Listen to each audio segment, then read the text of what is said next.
Hello everyone, જય શ્રી કૃષ્ણ. મારી channel પર તમારું સ્વાગત છે. આજે આપણે લસણ, અદરક ને મરચાં ને કોથમીરવાળા ઝીંગલા બનાવવાના છે. તેના માટે અહીંયા હું 500 ગ્રામમાં ઝીંગલા લીધા છે. ઉપરથી આવી રીતના મેં ડોકા કાઢીને સાફ કરી લીધા છે. આની અંદર જે કાળા કલરની નસ આવે તે પણ મેં કાઢી લીધી છે. 500 ગ્રામ મેં ઝીંગલા લીધા છે. અહીંયા 25 મરચાં લીધા છે. મેં લીંબુ લીધું છે, અદરક લીધું છે, લસણ લીધું છે, કોથમીર લીધું છે ને મીઠું લીધું છે ને અહીંયા જુવારનો લોટ લીધો છે. હવે આપણે કેવી રીતના બનાવવાના તે જોઈએ. જોઈ શકીએ છીએ આપણે મિક્સર ગ્રાઇન્ડર જારમાં કોથમીર ને મરચાં ને બધું ઉમેરી દીધું છે. હવે આવી રીતના આપણે હવે આ લેમનનો જ્યુસ પણ આની અંદર જ આપણે એડ કરવાનું છે. તેનાથી આપણી કોથમીર જે આપણે દળીશું તે કાઢી નહીં પડવાની. જોઈ શકીએ છીએ મિક્સર ગ્રાઇન્ડર જારમાં જે આપણે બધું ઇન્ગ્રેડિયન્ટ્સ નાખેલા હતા તેનાથી હવે આપણે આ ચટણી બનાવી દીધી છે. હવે આપણે જોઈશું. આપણે અહીંયા જોઈ શકીએ છીએ એક કઢાઈ લીધી છે. કઢાઈમાં આપણે તેલ ગરમ કરવા મૂકી દીધું છે. એની અંદર સૌથી પહેલાં આપણે આ દળેલી ચટણી ઉમેરી દઈશું. એને થોડીક વાર થવા દઈએ. એમાં થોડી હળદર ઉમેરીશું. થોડીક જ ચપટી નાખવાની છે.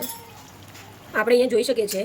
હવે આપણે આ ગ્રેવી થોડીક વાર ફ્રાય કરવા પછી આપણે એની અંદર આ બધા ઝીંગલા ઉમેરી દેવાના છે.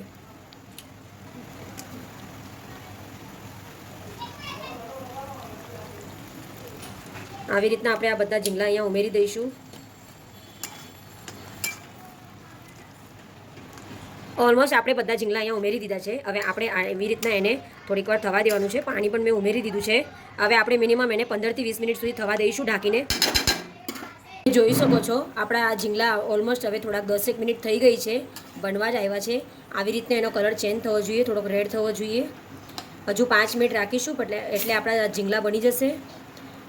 આવી રીતના ગ્રેવીવાળા બનાવ્યા છે મેં આજે. આપણે અહીંયા જોઈ શકીએ છીએ ઓલમોસ્ટ આપણા હવે આ ઝીંગલા જે છે ગ્રેવીવાળા એ થઈ ગયા છે.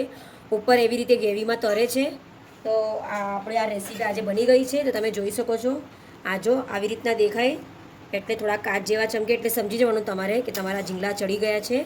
હવે ગેસની ફ્લેમને હું બંધ કરું છું. આપણે જોઈ શકીએ છીએ આપણા રસાવાળા ઝીંગલા બની ગયા છે. એની સાથે આપણે રોટલી પણ ખાઈ શકીએ છીએ ને રાઈસ પણ ખાઈ શકીએ છીએ. તો ડિયર ફ્રેન્ડ્સ, આજની મારી રેસીપી આ તમને ગમી હશે તો મારી ચેનલને લાઇક, શેર, સબસ્ક્રાઈબ જરૂર કરજો. Good bye.